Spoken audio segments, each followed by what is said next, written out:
된 본문에서 혹시 버림당한 적이 있나요? 이런 제목으로 하나님의 말씀을 전해드리겠습니다. 한번 물어보고 싶습니다. 가능성은 매우 희박하겠지만 혹시 당신이 영화배우 주인공이라면 어떤 영화를 찍고 싶습니까? 코미디, 로맨스, 액션 모험, 또 가족영화, 종교영화, 공포영화, 공상과학, 판타지, 또 음악 좋아하시는 분 뮤지컬, 미스터리, 또 나이 드신 분들 다큐멘터리 좋아하겠죠? 등등 많은 장르가 있습니다. 혹시 이 자리에 영화배우 한 번쯤 해보신 적 있습니까? 드라마 주인공 해보신 적 있어요? 저희 경우 제가 영화배우 했다는 것이 아니라 저희 경우 이제 중대부고 졸업했는데 제가 고3 때 대학 진학을 위해서 담임 선생님과 상담을 했습니다. 그때 담임 선생님이 저에게 추천한 전공이 있습니다. 어느 과일까요? 다름 아닌 중앙대 연극영화과입니다. 저를 유심히 관찰하신 담임 선생님이 저에게 원효야, 너는 이쪽에 재능이 많은 것 같다. 이곳에 한번 지원을 해봐라 고 말씀을 하셨습니다. 그런데 한편 미술 선생님은 저에게 중앙대 미술대학 회화과를 추천하셨습니다. 교내 포스터 전시회가 있었었는데 그때 제가 정밀묘사 그림을 한컷 그린 적이 있었습니다.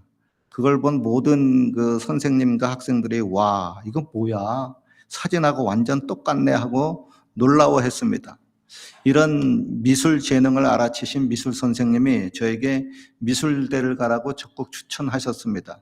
그러나 저는 중학교 때 야구부도 하고 달리기도 꽤 잘하고 운동에 재미가 있어서 체육과를 가고 싶었습니다. 그런데 정작 제가 전공한 과는 한 번도 생각해 보지 못한 과였습니다. 어느 과였을까요? 영문과였습니다. 세상에 저는 제가 영문과에 들어가리라고는 진짜 꿈에도 생각해 본 적이 없습니다. 당시에 하나님이 저를 영문과에 들여보내려고 아주 희한하게 역사를 했습니다. 지금 생각하면 아하, 하나님이 나를 이곳 캐나다에 나중에 선교사로 보내기 위해서 영문과에 들어가게 하셨구나 하고 이해가 됩니다.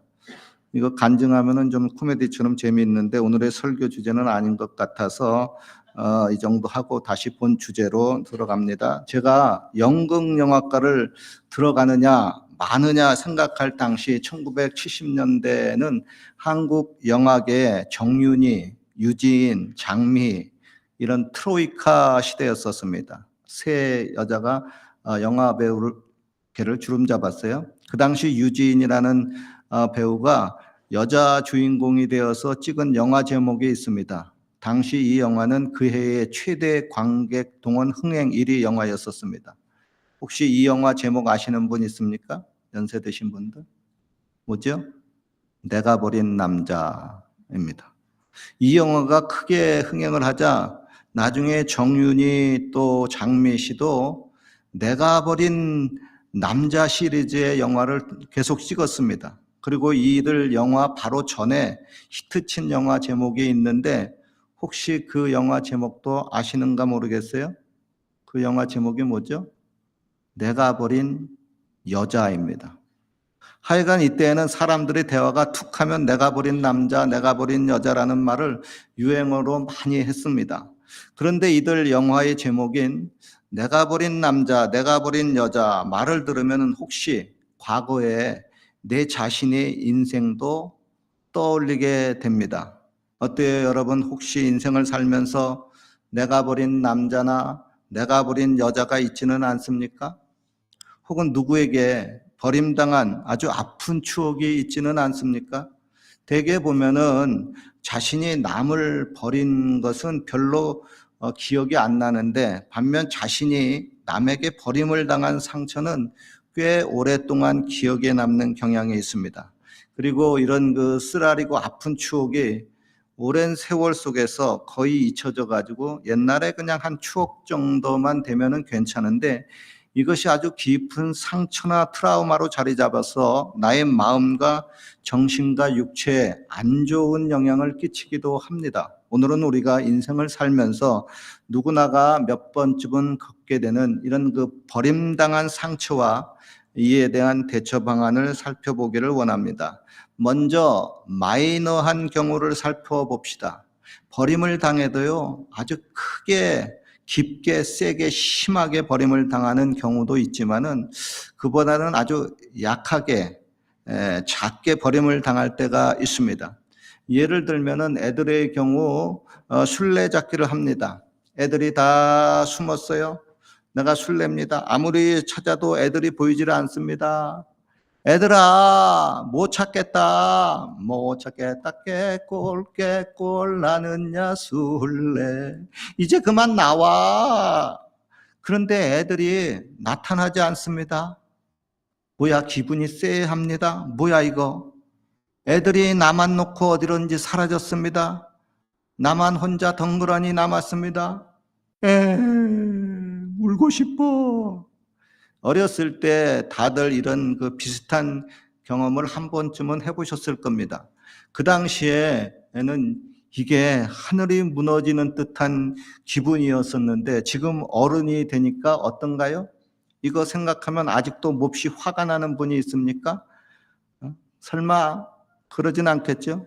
혹시 그때 나를 버렸던 그 새끼들 생각하면 지금도 몸소리가 쳐져가지고 그 녀석들 잡아서 그냥 쫓아가서 죽이고 싶은 그런 생각이 들지는 않겠죠? 이거 뭐 사이코패스 뭐 공포영화 주인공도 아니고요. 즉 당시에는 여러분 꽤 크게 느껴졌던 그런 버림당한 경험이 세월 속에서 추억으로 잊혀져 버리고 마는 겁니다. 얼마 전에 돌아가신 가수 송대관 씨의 노래가 있습니다. 무슨 노래죠? 세월이 약이겠지요. 그렇습니다. 꽤 큰 상처도요, 세월이 흘러가면 웬만큼 다 치료가 됩니다. 그런데 반면에 어릴 적에 버림당한 추억이 아주 오랫동안 상처로 남는 경우도 있습니다. 제가 오늘의 설교를 준비하면서 그 자료를 찾아봤더니 이런 제목이 나옵니다. 부모에게 4번이나 버림받은 남자. 이 이야기는 너무나 유명해가지고요. KBS 교양 프로그램에도 나오고 TV 서바이벌이라는 게 있어요. 서바이벌이 아니고 썰을 친다. 서바이벌 프로그램에도 나오고 만화로도 나와요. 그 만화를 통해서 소개된 스토리를 잠시 얘기해 드릴게요. 저는 부모님에게 4번이나 버려졌습니다. 제 나이 5살 때 아버지가 집을 나가시고 어머니와 단둘이 생활을 할 때였어요. 얘야, 아이스크림을 사줄 테니 나가자. 제 손에 그렇게 아이스크림 하나를 쥐어준 어머니는 저를 두고 돌아오지 않으셨습니다. 그렇게 버림받은 저는 보육원에서 자랐는데 아버지가 10년 만에 절 찾아왔어요. 얘야, 그때는 전처랑 이혼하면서 그렇게 됐댄다. 며칠간은 우리 집에 가서 자자. 그 후로 저는 몇 번씩 아버지 집에 가서 자곤 했어요. 하지만 점점 찾아오는 횟수가 줄어들더라고요. 보육원에서 가출을 해서 아버지 집으로 찾아갔죠. 아버지는 재혼하신 상태였고 새로 들어온 아줌마는 저의 존재를 모르고 있었더라고요.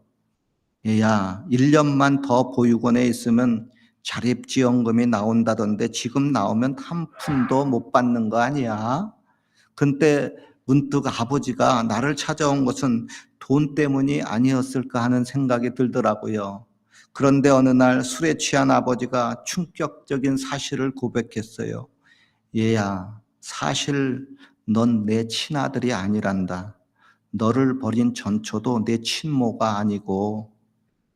입양이 됐다는 진실을 알게 된 전 결국 혼자 생활하게 됐죠. 그 후 저를 버렸던 어머니가 찾아와서 웬 종이 한 장을 내미시는 거예요.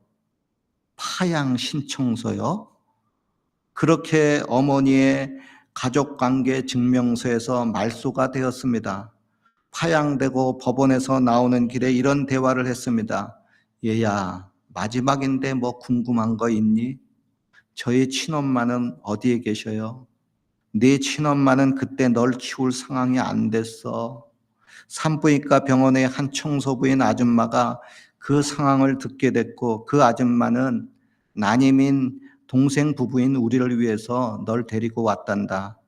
그 난임 부부인 우리는 아이를 갖고 싶었고, 즉 친엄마가 저를 낳자마자 저를 데려왔다고 해요. 아버지의 말로는 어느 날 집에 와보니 제가 있었더라고 하더라고요.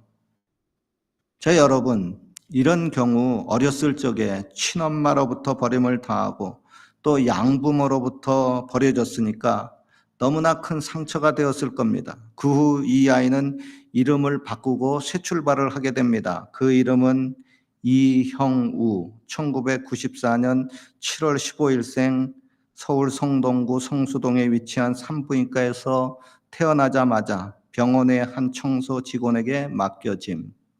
예, 요 청년이에요. 그 뒤에 이어진 스토리를 보니까 이렇습니다. 충분히 슬픈 삶이었습니다. 이제 더 이상 상처받고 싶지 않습니다. 원망하는 마음은 없어요. 그저 저를 낳아주신 엄마 얼굴 보고 밥 한 끼 먹고 싶습니다. 그리고 이 스토리에 달린 댓글들을 보니까 이렇습니다. 얘가 무슨 쓰다가 버리는 가전제품인 줄 아냐? 강아지도 저렇게 데려다가 키우다가 버리면 욕을 먹는데 사람을 이렇게 버릴 수 있나? 에휴, 진짜 인생 참 기구하다. 얼굴까지 공개하면서 사연을 알리는 게 힘들었을 텐데. 애들이 무슨 죄냐고. 그래도 얼굴이 잘생겨서 다행이다. 제가 이거 보고 웃었어요. 한국은 한국이구나. 저렇게 큰 슬픔과 고통을 당했는데 나쁜 길로 안 빠지고 잘 살고 있는 거 보면 진짜 좋은 사람 같은데.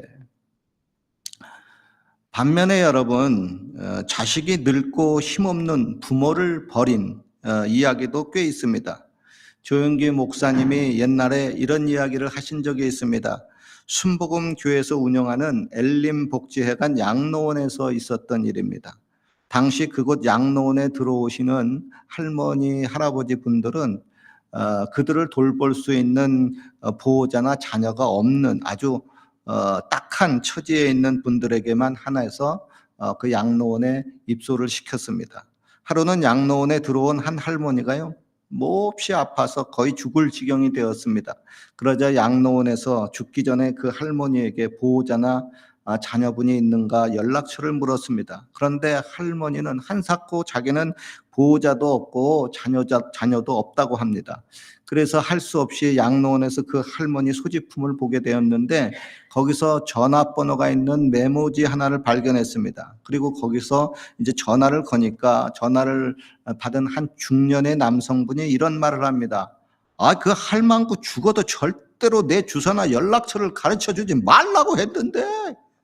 여러분, 그렇게 말한 이 사람이 누구입니까? 바로 그 할머니의 아들이었습니다. 할머니는 자기가 그렇게 아파서 죽을 지경이 돼도 자기를 버린 아들에게 폐가 될까 봐 그 자녀에게 전화도 하지 않았습니다. 그리고 누구에게 전화번호를 가르쳐 주지 않았습니다. 자기를 버린 아들이 남들에게 욕을 얻어먹을까 봐 그랬습니다. 나중에 양로원에서 그 아들을 조사해 보니까 그 아들이 꽤 좋은 직장에도 다니고 충분히 늙으신 어머니를 돌볼 수 있는 여력이 있는 분이었습니다. 그리고 그분은 당시 여의도 순복음교회의 안수 집사님이었습니다. 그 사실을 통해서 알게 된 조영기 목사님이 매우 화가 나가지고 말했습니다. 아니, 세상에 이렇게 늙으신 부모를 버리는 이런 녀석이 우리 교회 안수 집사님이라니.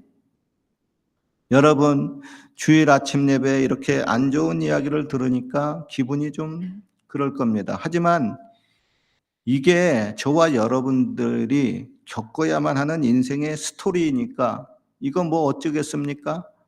그리고 이런 스토리를 듣고 보면서 여러분의 그 버림받았던 그런 아픔도 좀 위로받았으면 좋겠습니다. 그리고 성경에 보면 이렇게 버림당한 이야기가 많이 나옵니다. 오늘의 본문에 보면 예수님이 십자가 위에서 큰 소리로 외쳤습니다. 엘리 엘리 라마 사막다니, 나의 하나님 어찌하여 나를 버리시나이까.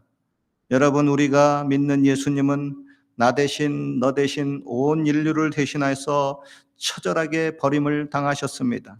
첫째, 예수님은 대제사장과 장로들과 율법사들에게 버림을 당하여서 사형 언도를 받았습니다.